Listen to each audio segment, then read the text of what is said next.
అందరికీ నమస్కారం. మళ్ళీ ఆయన గురించే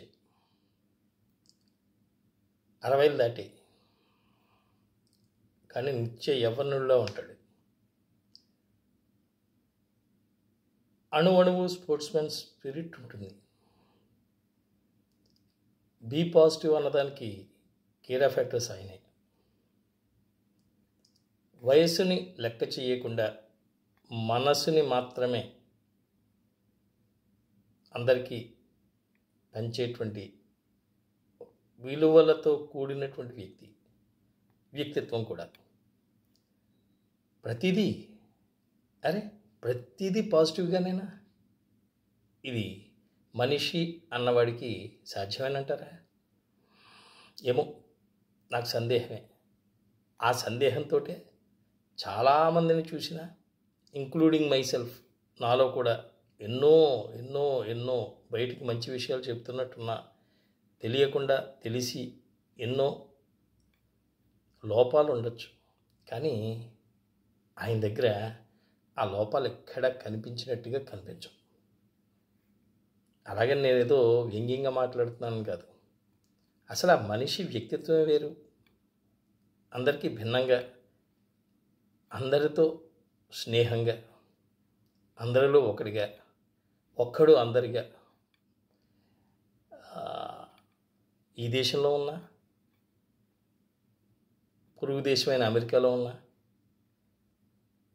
ఏ విషయంలోనైనా సరే ఇప్పటికీ నిత్య విద్యార్థిగా ఉంటూ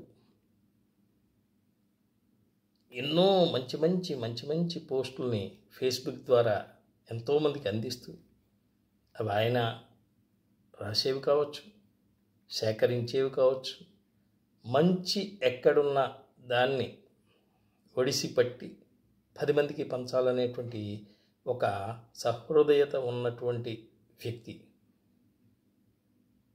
4 ఏళ్ల క్రితం ఆయన గురించి రాశాను. మళ్ళీ ఆయన గురించి చెప్తున్నా. ఆయన ఏమైనా పోనీ లక్షలు ఇచ్చాడా నాకు? నేనేమైనా పోనీ ఆయన దగ్గర నుంచి అద్భుతమైనటువంటి ఏమైనా పొందానా స్వప్రయోజనం కోసం అని అంటే, మామూలుగా అనుకుంటే లేదు అని చెప్పాలి. కానీ పరోక్షంగా చూస్తే మానసికమైనటువంటి ఆనందాన్ని, సంతోషాన్ని మనిషి ఎలా అలవర్చుకోవాలి అనేదాన్ని ఆయన నుంచే నేర్చుకోవాలి.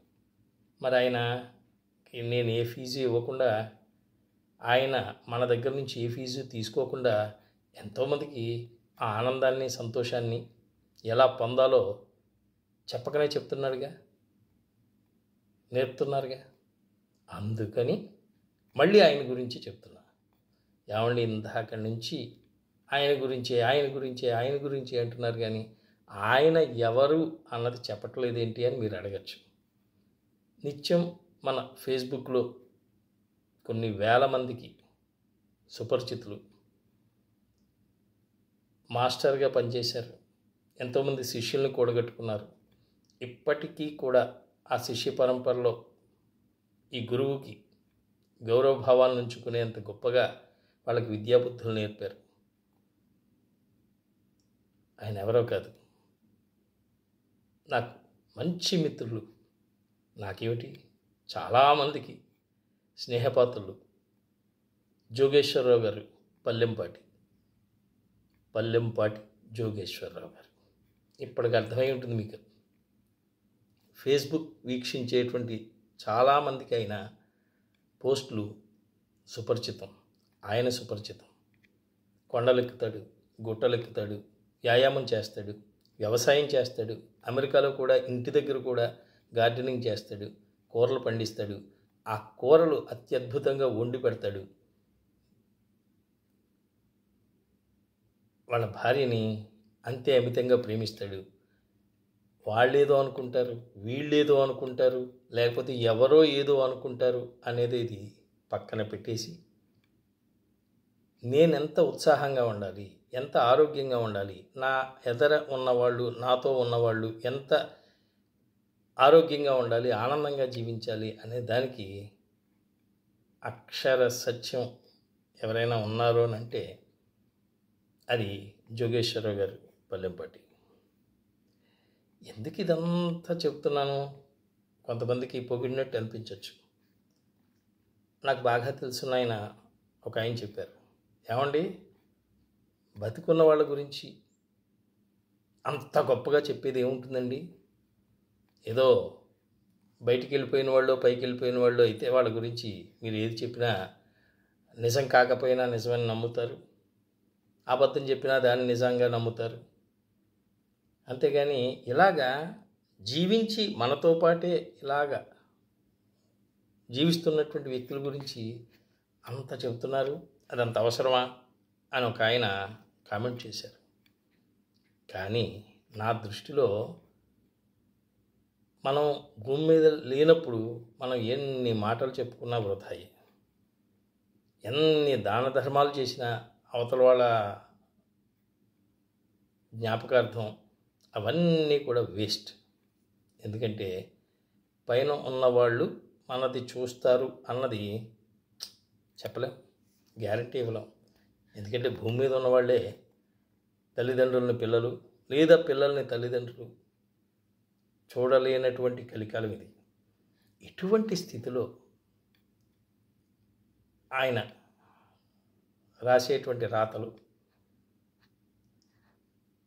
పెట్టేటువంటి ఫేస్బుక్ పోస్టులు ఎందరికో ఆమోదయోగ్యంగా ఉంటూ ఒక జోక్ కావచ్చు, ఒక పాట కావచ్చు, ఒక సాహిత్యానికి సంబంధించి కావచ్చు, ఒక వెస్ట్రన్ డ్యాన్స్ చేస్తూ ఉన్నటువంటి వీడియో కావచ్చు, లేకపోతే వాళ్ళ అమ్మాయి డాక్టర్ చదివి అమెరికాలో ఉద్యోగం చేస్తున్నటువంటి ఆ అమ్మాయికి సంబంధించినటువంటి సంస్కారాన్ని తెలియచేసే విషయంలో కావచ్చు, అల్లుణ్ణి కొడుకులా చూసుకునేటువంటి ఆ గొప్ప సన్నివేశం కావచ్చు, మనవడితో ఈయన కూడా సైక్లింగ్ చేసేటువంటి దృశ్యాలు కావచ్చు.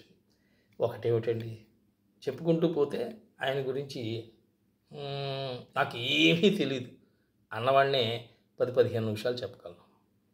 మరి నిజంగా ఆయన దగ్గరుండి చూసేటువంటి వ్యక్తులకి ఇంకెన్ని విషయాలు తెలుస్తాయో. మనకి చాలా దూరంగా ఉన్న ప్రత్యక్ష పరిచయం చాలా తక్కువగా ఉన్నటువంటి వ్యక్తి గురించి ఇంత గొప్పగా మాట్లాడుతున్నాను అంటే అందులో నిజం లేకపోలేదు, సత్యం లేకపోలేదు, ఏ స్వార్థము లేని నిస్వార్థపరత్వం నాలో ఉంది అని మీరు గమనించాలి. ఒక్కటే స్వార్థం వల్ల 10 మంది ఆయన చేసేటువంటి,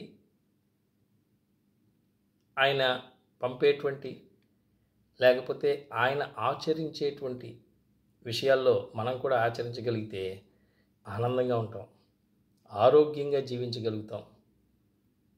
మనమే కాదు, మనతో పాటు ఇంకో 10 మందిని ఆరోగ్యంగా ఆనందంగా ఉంచేటువంటి ప్రయత్నం చేయగలం. ఇది మామూలుగా సామాన్యమైన వ్యక్తులకి అది వంట పట్టకపోవచ్చు, కానీ అలవాటు చేసుకుంటే మంచి తినగా తినగా వేము తీయగుండులాగా. మొదట్లో మంచి చెప్పినప్పుడు వినకపోవచ్చు జనాలు, చెప్తున్నాళ్లే అని అనుకోవచ్చు, తేలిగ్గా తీసుకోవచ్చు, కూల్గా ఉండొచ్చు.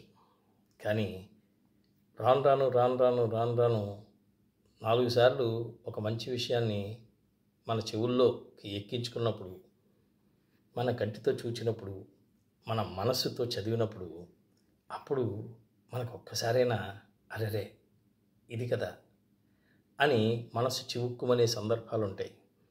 లేకపోతే కళ్ళమంట నీళ్ళు వచ్చేటువంటి సన్నివేశాలు ఉంటాయి. ఎమోషన్ని అనుభవించేటువంటి ఆ గొప్పతనం మనకి అలవాటు అవుతుంది. అప్పుడు మనిషి తత్వం మన నుంచి బయటకు వస్తుంది. ఆ మనిషి తత్వం ఈజ్ ఈక్వల్ టు మానవత్వం, మానవత్వం ఈజ్ ఈక్వల్ టు దైవత్వం. ఇంకా దైవత్వానికి వెళ్ళినప్పుడు మనలో స్వార్థం ఏముంటుంది, మనలో కోరికలు ఏముంటాయి. అలాగని కోరికలు లేనివాడు ఉంటాడా? ఉండడు. కోరికలు ఉండాలి, అన్ని అవకాశాలని అందిపుచ్చుకోవాలి. భగవంతుడు సృష్టించి మనల్ని భూమి మీద పడేసింది ఎందుకు? అనుభవించరా రాజా, అనుభవించరా రాజా అని చెప్పుకోవడానికి. అయితే ఆ అనుభవించేటువంటి ఆ గొప్ప కృత్యాలు 10 మందికి ఆదర్శవంతంగా ఉండాలి, ఆచరణీయంగా ఉండాలి, ఆనందింపజేసేవిగా ఉండాలి, ఆరోగ్యాన్ని అందించేవిగా ఉండాలి. ఇవన్నీ కూడా పుష్కలంగా నింపుకున్నటువంటి వ్యక్తి సన్మిత్రులు జోగేశ్వరరావు పల్లెంపాటి వారు. మొన్ననే ఒక పోస్టు, 3 ఏళ్ల క్రితం నా మిత్రుడు నూజెళ్ళ సూరిబాబు పరిచయం తక్కువైనా నా మనసులోకి చొరబడి నా గురించి 4 మంచి విషయాలు చెప్పారు అని ఆ పోస్టుని తిరగతోడి పెట్టడం జరిగింది. మళ్ళీ గుర్తుకొచ్చారు. రోజు గుర్తుకొస్తారు ఆయన, చాలామంది గుర్తుకొస్తారు. వృద్ధాప్యం మనం వృద్ధాప్యంగా భావిస్తే సిక్నెస్ వస్తుంది, నీరసం ఆవహిస్తుంది, నిరాశ నిస్పృహలు ఉంటాయి. మన తరం కాని కింద తరం వాళ్ళ మీద అపనిందలు వేసేటువంటి దృష్టికోణం ఏర్పడుతుంది. అటువంటివి ఏవీ లేకుండా స్థితప్రజ్ఞత అనేది బతికుండగానే అలవాటు చేసుకోవటం, అది జోగేశ్వరరావు గారు లాంటి వ్యక్తులకి సాధ్యమవుతుంది. దాన్ని చూసి మనలాంటి వాళ్ళం కూడా నేర్చుకుంటే చాలా బాగుంటుందని నా ఉద్దేశం. అలాగని ఆయన ఏమీ గాంధీ మహాత్ముడు కాదు, స్వాతంత్ర సమరంలో పాల్గొని జైలుకి వెళ్ళిన వ్యక్తి కూడా కాదు. కానీ జైలుకి వెళ్తేనే, సమరంలో పాల్గొంటేనే, సత్యాగ్రహాలు చేస్తేనే మహాత్ములు అవరు, గొప్ప వ్యక్తులుగా అవరు. గొప్ప గొప్ప పనులు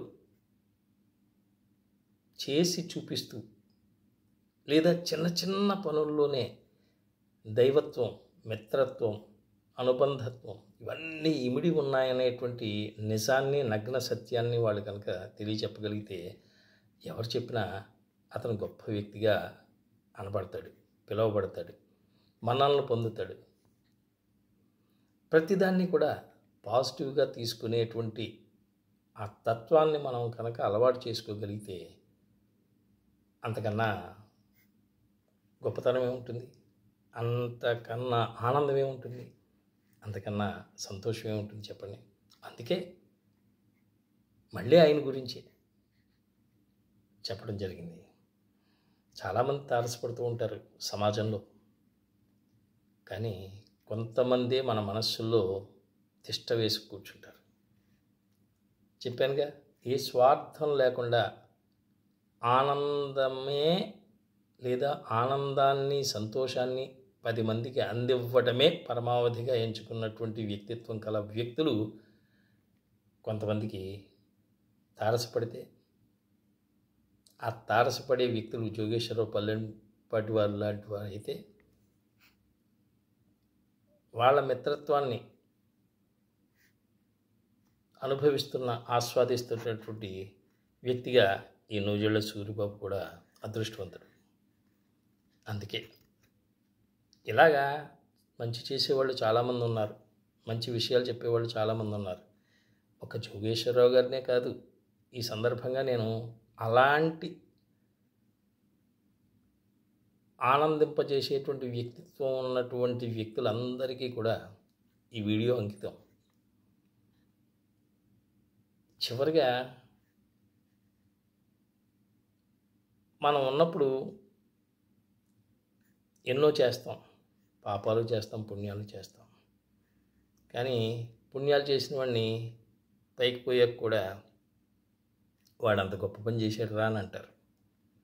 మరి పాపాలు చేసిన వాడిని కూడా చాలా గొప్పగా అంటారు. పుణ్యం చేసిన వాడి కన్నా 10 సార్లు చంపాడు రా బాబు, భూమి మీద ఉండగానే మనల్ని అందరినీ బతికుండగానే చంపాడు, చివరికి చచ్చాడు అని 10 సార్లు వాడి గురించి చెప్పుకుంటూ ఉంటారు. అందుకని అటువంటి వ్యక్తిత్వం కాకుండా మనం ఎలా ఉన్నా అందరూ బాగుండాలి, అందులో నేనుండాలి అనేటువంటి తత్వం, నిత్య విద్యార్థిల ప్రతి విషయాన్ని తెలుసుకునేటువంటి నైజం, ప్రతి ఒక్కరిని గౌరవించేటువంటి స్వభావం, ప్రతి ఒక్కరి నుంచి నేర్చుకునేటువంటి ఆ అభిలాష, ఇవన్నీ మెండుగా నిండుగా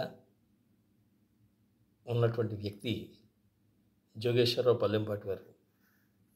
ఆయన నాకే కాదు చాలామందికి మిత్రులు అవ్వటం సంతోషకరంగా భావిస్తూ, లెంగ్త్ ఎక్కువైతే చాలామంది అభిమానం ఉండొచ్చు కానీ ఇంత దురభిమానం ఉండకూడదు అని అనుకునే ప్రమాదం ఉంది. కాబట్టి సమయం చాలా విలువైంది. కాబట్టి